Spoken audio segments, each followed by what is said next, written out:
दोस्तों आज इस वीडियो में हम लोग पढ़ेंगे शीत युद्ध क्या है, what is cold war. Cold war क्या है, ये बच्चों एक हिस्ट्री का टॉपिक है, इतिहास का क्लास 10th के लिए। This is topic for class 10th। ये क्लास 10th वर्ग दसम के लिए है बच्चों। खास करके अगर बिहार बोर्ड से हो या किसी बोर्ड से हो तो ये प्रश्न आपके लिए इंपॉर्टेंट है। ये एग्जाम में MBBA प्रश्न है, एग्जाम में कई बार प्रश्न ये रिपीट हुए हैं।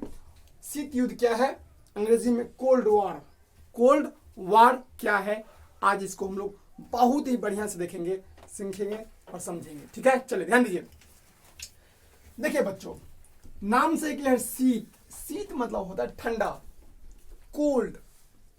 शीत का मतलब ठंडा। आप जानते हैं बच्चों, ठंडा मौसम में शीत गिरता है, जानते हैं ना, शीत। कोल्ड वॉर, ठीक है बच्चों। देखिए, यह युद्ध बेसिकली युद्ध है। युद्ध तो जानते हैं कि एक झगड़ा होता है जिसमें बम से, बारूद से, गन से, लाठी से, डंटों से या तमाम चीजों से लड़ाई होती है। बट यह युद्ध एक अलग ही प्रकार का युद्ध था। ध्यान दीजिए, इसमें ना तो लाठी से लड़ाई हुआ था, जैसे होता है ना, कभी देखते होंगे लाठी से उसको पीटते हैं। देखते होंगे बगल अगल में घर में झगड़ा होता है तो ला लाठी उसको पीटना शुरू कर देते हैं लोग। लेकिन ये युद्ध ऐसा नहीं था। लाठी, चाकू, बंदूक या कह लीजिए वो बड़ा बड़ा जो होता है तमाम चीजें, उन सब का यूज बिल्कुल भी नहीं हुआ। इस भ्रम में मत रहना। ये युद्ध का मतलब युद्ध है, बट यह युद्ध किसी अस्त्र या शस्त्र से नहीं हुआ। यह युद्ध एक तरह के वाक युद्ध हुआ बच्चों। वाक युद्ध मतलब मुहामुही युद्ध। बेसिकली मुख्य रूप से यह युद्ध दो देशों के बीच में हुआ था। एक था बच्चों, एक पार्टी था। जैसे झगड़ा जानते हैं ना, दो पक्षों के बीच में होता है कभी न कभी, कम से कम दो पार्टी तो होना ही चाहिए। तो दो पार्टियां कौन कौन थी? एक था बच्चों अमेरिका, एक अमेरिका था बच्चों, और एक था रूस। ध्यान दीजिए, यह युद्ध दो देशों के बीच में हुआ था, अमेरिका और रूस के बीच में बच्चों। अमेरिका और रूस को धमकाता था और रूस अमेरिका को कि इसमें किसी भी अस्त्र शस्त्र, बंदूक, भाला या तलवार या लाठी या गन या मिसाइल या बहुत बड़े बड़े फाइटर एयरक्राफ्ट, इन सब का उपयोग नहीं हुआ था। बेसिकली यह एक वाक युद्ध होता था। इसमें एक देश दूसरे देश के खिलाफ अंट संट बोलता था। वो बोलता था मैं तुम्हें खत्म कर दूंगा, ये बोला मैं तुम्हें खत्म कर दूंगा। जैसे आप देखते होंगे कि महिला जब युद्ध करती है, महिलाएं जब गांव घर में युद्ध करती है तो वो क्या कहते हैं, बेसिकली वो लाठी लेकर नहीं जाती है, पुरुष जाता लाठी लेकर जाता है। महिलाएं वो बोलता है तुम्हारा बेटा मर जाएगा, बोलते तुम्हारा शाह मर जाएगा, कहता है ना, सुनते होगे लोग कहते हैं, अक्सर गरियाते हैं। तो यही वाक युद्ध है। ये क्या था? वाक युद्ध। मतलब बेसिकली यह युद्ध में भ्रम में मत रहना, इस युद्ध में किसी भी तरह का अस्त्र शस्त्र का उपयोग बिल्कुल भी नहीं हुआ।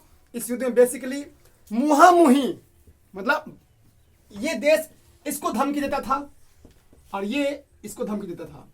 ये कहता था कि तुम्हारे सैनिकों को हम मार देंगे या तुम्हारे सैनिकों को हम मार देंगे। ये अमेरिका कहता था रूस को कि तुम्हारे जगह पे मैं कब्जा कर लूंगा, इस पर मेरा कब्जा हो जाएगा। ये बोलता था कि तुम्हारी जगह पे मैं कब्जा कर लूंगा। ठीक है, समझे बात। और शीत युद्ध कई सालों तक चलता रहा, लगातार कई सालों चलता रहा। और शीत युद्ध भारत पाकिस्तान में भी होता है। आप जानते हैं, कभी न कभी भारत भी धमकाता है पाकिस्तान के खिलाफ, पाकिस्तान भी धमकाता है भारत के खिलाफ। शीत युद्ध का बेसिकली अर्थ ये होता है, जैसे दो व्यक्तियों के बीच में भी होता है, मतलब शारीरिक नहीं होता है, बट पड़ोस में किसी को कोई पीछे में, उसके पीछे उसके बुराई, उसका पीछे उसका बुराई, समझे, या सामने में ही मुंह से युद्ध होता है, वही कहलाता है शीत युद्ध। सीधे बात, दो पक्षों के बीच में हुआ था। एक पार्टी थी बच्चों USA, United state of America, और रूस, विश्व की सबसे बड़ा देश रसिया, जिसे रसिया भी कहते हैं। और इसका पहले नाम USSR था, USSR। इसे हिंदी में कहते हैं पूर्व सोवियत संघ रूस। इसे हिंदी में अगर कहीं लिखा हुआ हो जाए पूर्व सोवियत संघ रूस। देखिए बच्चों, कहानी समझिए, इसकी भी कहानी मैं बता ही देता हूं, ध्यान दीजिए। ये जो पूर्व USSR था, इसका पहले का नाम था पूर्व सोवियत संघ रूस, समझे, पूर्व सोवियत संघ रूस। ये रूस जो है पहले और बड़ा होता था दोस्तों। इसमें से 15 देश अलग हो गए, तब जाके बचा रूस। रूस ना पहले और बड़ा था बहुत, अभी भी विश्व का सबसे बड़ा देश है, नो डाउट है, पहले और बड़ा था और विशाल था। 1991 में रूस का विघटन हो गया दोस्तों। क्वेश्चन एग्जाम में आता है कि रूस का विघटन कब? विघटन का मतलब टुकड़े, जैसे हम बोलते हैं कि यह रुमाल एक देश है मान लो, हाँ, इसका विघटन देखो, विघटन का मतलब, विघटन मतलब क्या होता है? फट जाना, अलग हो जाना, टूट जाना, खत्म होना। विघटन का मतलब बच्चों टूटना, स्प्लिट होना, समझे बात? देखो ये विघटन हो गया, ये क्या हो गया? विघटन। क्या हो गया? मान लो शुरू में पूर्व सोवियत संघ था, अलग हो गया, तो विघटन क्या हो गया? विघटन। विघटन। तो एग्जाम में कई बार पूछा जाता है कि बताइए रूस का विघटन कब हुआ था? 1991 में। कब हुआ था बच्चों? 1991 में। मैं लिख देता हूँ यहाँ पर रूस का विघटन। अच्छा, सोवियत संघ का विघटन, यहाँ पर रूस तो था नहीं, सोवियत संघ था ना, तो लिखेंगे पूर्व सोवियत संघ, पूर्व सोवियत संघ का विघटन, संघ का विघटन, विघटन दिसंबर 1991 में, दिसंबर 1991 में, 1991 में। ठीक है, क्लियर? 1991 में ही। अच्छा, आप बता सकते हैं 1991 में और क्या हुआ था? बताइए। 1991 में एक महत्वपूर्ण घटना और हुई थी बच्चों। ये तो हुआ ही था सोवियत संघ का विघटन, बट बच्चों एक प्रश्न और हुआ था इससे। 1991 बताइए, मैं हिंट देता हूँ, NEP, न्यू इकोनॉमिक पॉलिसी, नई आर्थिक नीति। पता है ना आपको? नई आर्थिक नीति 3 चीजों पे था। LPG योजना पर, लिबरलाइजेशन, प्राइवेटाइजेशन और ग्लोबलाइजेशन। लिबरलाइजेशन मतलब उदारीकरण, प्राइवेटाइजेशन निजीकरण, ग्लोबलाइजेशन वैश्वीकरण। पता है ना, सबके बारे में बताए हैं LPG। तो 1991 में 2 चीज हुआ था, ध्यान दीजिए। एक आया था नई आर्थिक नीति, नई आर्थिक नीति, नई आर्थिक नीति बच्चों। उस समय जो हमारे फाइनेंस मिनिस्टर मनमोहन सिंह थे और जो प्राइम मिनिस्टर थे वो PV नरसिम्हा राव। और PV नरसिम्हा राव कई सारे भाषाओं के ज्ञाता थे, कई सारे भाषा जानते थे, वही 10-11 भाषा वो जानते थे, बहुत ज्यादा, मतलब वो पॉलीग्लॉट थे, मतलब कई सारे भाषा जानते। पॉलीग्लॉट का मतलब होता है कई सारे जो भाषा के जानकार होते हैं, इसे बोलते हैं भाषाविद। ठीक है, भाषा, कई सारे भाषाओं को जानने वाला, someone who knows many languages, that is called polyglot। ठीक है, चलिए, क्लियर बच्चों? समझ आया आपको इतना फैक्ट? समझ आया? चलिए, तो मैं एक बार फिर से रिपीट कर देता हूँ बच्चों। शीत युद्ध बेसिकली यह, इसमें कोई भी अस्त्र शस्त्र का उपयोग नहीं हुआ। यह बेसिकली 2 पार्टियों के बीच में हुआ था, अमेरिका और रसिया के बीच में। ठीक है, और इसमें एक वाक्य युद्ध, जैसे मुंह से ही होता धमकाना कि हम तुम्हारा वो कर देंगे, तुम्हें वो कर, वो हम तुम्हारा वो कर देंगे, वो धमकी वो उसको देते हैं, धमकी इसको देते हैं, इसे कहते हैं शीत युद्ध। ठीक है, ये कई अर्सों चलता रहा, कई दिनों तक चलता रहा। ठीक है, फिर 1991 में ही सोवियत संघ का विघटन हो गया था और सोवियत संघ 2 टुकड़ों में क्या हो गया था? जैसे मैंने बताया, विघटन का मतलब होता है टूट जाना। और अभी भी रूस, वैसे US पहले का नाम था पूर्व सोवियत संघ, बोले ना, पूर्व सोवियत संघ। पहले नाम क्या था? पूर्व सोवियत संघ। इसका विघटन कब हुआ?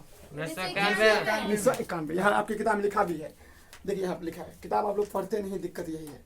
सोवियत संघ का विघटन 19 दिसंबर 1991 में हुआ, 26 दिसंबर को हुआ था, 26 दिसंबर को 1991 को इसका विघटन हुआ था। ठीक है, क्लियर? अच्छा, देखिए बच्चों, इससे पहले सोवियत संघ विघटन से पहले इसके राष्ट्रपति थे मिखाइल गोर्बाचोव। मिखाइल गोर्बाचोव, हंसो नहीं, ये नाम है, रसिया का नाम ऐसे ही होता है। धन्यवाद। ऐसे कुछ उटपटांग नाम तुम्हें सुनने में, मिखाइल गोर्बाचोव, बोलो मिखाइल गोर्बाचोव, बोलो मिखाइल गोर्बाचोव। 1985 में मिखाइल गोर्बाचोव 1985 में रसिया के, मतलब पूर्व सोवियत संघ के क्या बने थे? मतलब प्रेसिडेंट बने थे, राष्ट्रपति।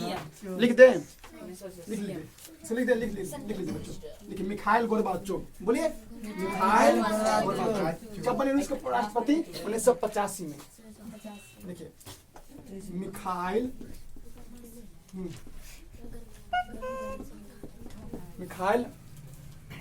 Mikhail Gorbachev. गोर्बाचोव। क्या बोले बच्चों?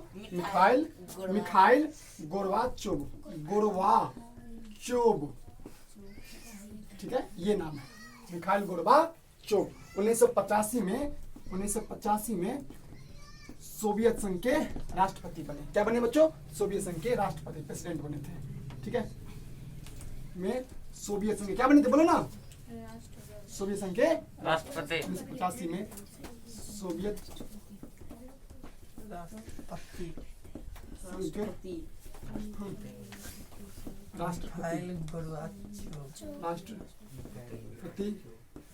बने, ठीक है, मिखाइल गोर्बाचोव। बोलो मिखाइल गोर्बाचोव, बोलो मिखाइल गोर्बाचोव। इन्होंने पेरेस्ट्रोइका और ग्लासनोस्त की कॉन्सेप्ट दिया था। पेरेस्ट्रोइका और ग्लासनोस्त। मैं बताता हूँ पेरेस्ट्रोइका है क्या, ध्यान दीजिए, समझाते हैं, ध्यान दीजिए, समझिए, कुछ समझ लीजिए, एक्स्ट्रा फैक्ट भी। देखिए जब आप पॉलिटिकल साइंस करोगे, क्लास 12th में रखोगे, इसे आपको बढ़िया से पढ़ना पड़ेगा, ध्यान दीजिए। हाँ ध्यान दीजिए बच्चों, पेरेस्ट्रोइका है क्या? पेरेस्ट्रोइका, बोलो पेरेस्ट्रोइका या पेरेस्ट्रोइका और बोलो ग्लासनोस्त। ये दोनों कॉन्सेप्ट किसने दिए थे? यही इन्होंने दिया था, मिखाइल गोर्बाचोव। बोलो मिखाइल गोर्बाचोव ने ही दिया था, ठीक है, ठीक है, ध्यान दीजिए। पेरेस्ट्रोइका, बोलो पेरेस्ट्रोइका, ध्यान दीजिए। अब पेरेस्ट्रोइका क्या है भाई, समझ लो बच्चों। देखिए पेरेस्ट्रोइका एक कॉन्सेप्ट है, एक पॉलिसी है, एक नीति है, जिसे मिखाइल गोर्बाचोव ने दिया था राष्ट्रपति बनने के बाद। यह नीति कहती है कि पेरेस्ट्रोइका में कहा गया है बच्चों, पेरेस्ट्रोइका में कहा गया, ध्यान दीजिए, पेरेस्ट्रोइका में कहा गया है कि रूस को एक विकसित देश बनाने के लिए एक नीति बनाई गई थी। रूस में जो सामाजिक सुधार, आर्थिक सुधार करने के लिए, ध्यान दीजिए, ध्यान दो, सामाजिक सुधार, क्या बोले? सामाजिक सुधार और आर्थिक सुधार। रूस में समाज का सुधार हो, रूस एक धनवान देश बने, आर्थिक सुधार हो, उसे बोलते हैं पेरेस्ट्रोइका। बोलो रूस में सामाजिक सुधार, सामाजिक और आर्थिक सुधार, बोलो सामाजिक और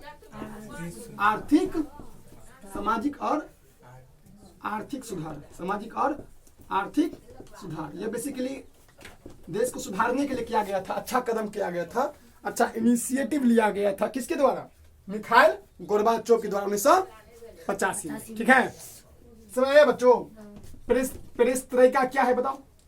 पेरेस्ट्रोइका क्या है? रूस में सामाजिक और आर्थिक सुधार के लिए नीति, मतलब सुधार के लिए नीति बनाई थी। रूस में को एक नया देश, विकसित डेवलप्ड देश के लिए बनाया था। ग्लासनोस्त क्या बच्चों? खुलापन, ओपन मार्केट बनाया गया था, मतलब कि सबको निवेश करने के लिए। ग्लासनोस्त का मतलब होता है खुलापन। क्या बनेंगे? खुलापन समझिए। दो तरह की इकोनॉमी होते हैं, एक क्लोज्ड इकोनॉमी, एक ओपन इकोनॉमी। ओपन इकोनॉमी में सभी देशों को बोला जाता है कि आइए मेरे यहाँ निवेश कीजिए, इन्वेस्ट कीजिए। समझे बात? इंडिया एक ओपन इकोनॉमी है। इंडिया जो है क्या है? Open economy. इंडिया में देखो, इंडिया में हर एक देश, मोदी जी कहते हैं, इससे पहले गए थे, हर एक देश भ्रमण किए थे, हर एक देश को न्योता करते थे कि आइए इंडिया में निवेश कीजिए, इन्वेस्ट कीजिए, आप भी मुनाफा कमाइए, सरकार भी कमाएगा और जनता का भी भलाई होगा और जनता के पास भी नई नई टेक्नोलॉजी पहुंचेंगे। ठीक है, सुनाया? ध्यान दीजिए। तो बच्चों ओपन इकोनॉमी, ये ग्लासनोस्त जो है, ग्लासनोस्त बोलो ना, ये क्या है? खुलापन। क्या है बच्चों? इसका मतलब होता है कि देश में आइए, निवेश कीजिए। क्या कीजिए? अच्छा आप बताइए, और ये बताओ, आप जो मोबाइल देखते हो Xiaomi, अगर Xiaomi आपके देश में प्रोडक्ट नहीं लगाता तो क्या जितने फोन आ पाते आपके पास? नहीं आ पाते। क्या रेडमी फोन आ पाता? क्या रियलमी फोन आ पाता? आ पाता? नहीं आता यार। ये निवेश किया गया है, ये ओपन पॉलिसी, ओपन इकोनॉमी है। इंडिया में क्या है? ओपन इकोनॉमी है, खुला, ओपन, खुला अर्थ, खुला नीति। समझे बात? खुला नीति यहाँ पर एक पॉलिसी, मतलब समझो ये अच्छी बात होती है, ओपननेस, कि देश को इनवाइट करना कि हमारे देश में आइए, निवेश कीजिए। ठीक है, तो बेसिकली ध्यान दीजिए, हम समझाते हैं।